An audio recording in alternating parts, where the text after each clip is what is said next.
இன்றைக்கி டே 6 ஃபைனல் சூரசம்ஹாரம் டே. As usual காலையில் ஏஞ்சி 5000 ஸ்டெப்ஸ் கிளாக் பண்ணியாச்சு. சாட்டர்டே சண்டே கேப் விட்டுட்டேன். பட் இன்றைக்கி மறுபடியும் 5000 ஸ்டெப்ஸ் ரொம்ப ஷார்ட் டைமில் 30 மினிட்ஸில் நல்ல ஃபாஸ்ட்டாக பண்ணியாச்சு.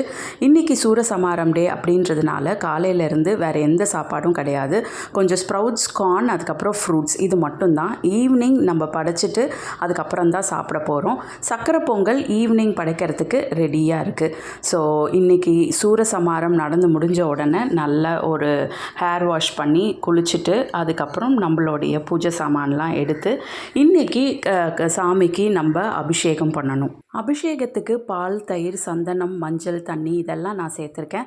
நீங்கள் தேன், வாழைப்பழம் இந்த மாதிரி எது வேணாலும் சேர்த்துக்கலாம்.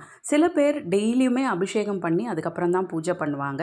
பட் நான் டெய்லியும் பண்ணலை. பட் இன்றைக்கி சூரசம்ஹாரம் டே அப்படின்றதுனால சூரசம்ஹாரம் முடிஞ்ச பிறகு கடவுளை கூல் டவுன் பண்ணுறதுக்காக நம்ம இந்த அபிஷேகத்தை பண்ணிவிட்டு அதுக்கப்புறம் மஞ்சள் குங்குமம் வச்சு சாமியை பூஜை அறையில் வச்சிடலாம். நான் நேற்றே சொன்ன மாதிரி இன்றைக்கி கண்டிப்பாக தயிர் சாதம், அதுக்கப்புறம் முடிஞ்சால் சக்கரை பொங்கல்.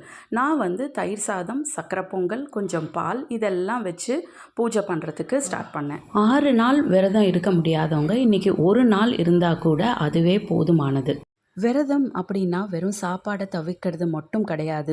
உண்ணாவிரதம், மௌன விரதம் மட்டும் ஒரு விரத வழிபாடு கிடையாது. இன்றைக்கு காலகட்டத்துக்கு ஏற்ற மாதிரி, இன்றைய சூழலுக்கு ஏற்ற மாதிரி நீங்கள் என்ன மாதிரி வேணாலும் விரதம் இருக்கலாம். விரதம் அப்படின்னா ஒரு ப்ராமிஸ், ஒரு சத்தியம். இதை நான் இந்த காலகட்டத்தில் கடைபிடிப்பேன் அப்படின்னு ஒரு சத்தியம். ஸோ இன்றைக்கி ஏற்ற மாதிரி நீங்கள் என்ன மாதிரி வேணாலும் விரதம் இருக்கலாம். நீங்கள் ஒரு கெட்ட பழக்கத்தை வச்சுருக்கீங்க, இல்லை ஒரு டிஜிட்டல் டீடாக்சிஃபிகேஷன் கூட எடுக்கலாம். இந்த 7 நாள் நான் எந்த சோஷியல் மீடியாவையும் பார்க்க மாட்டேன். இதுக்கு நான் அடிக்ட் ஆகிறேன்னு தெரியுது. ஸோ நான் இந்த 7 நாள் இதை கடைப்பிடிப்பேன். மொபைலை தொடாமல் இருப்பேன், இல்லை மொபைலில் தேவையான விஷயத்துக்கு மட்டும்தான் தொடுவேன் அப்படின்னு கூட நீங்கள் விரதம் இருக்கலாம்.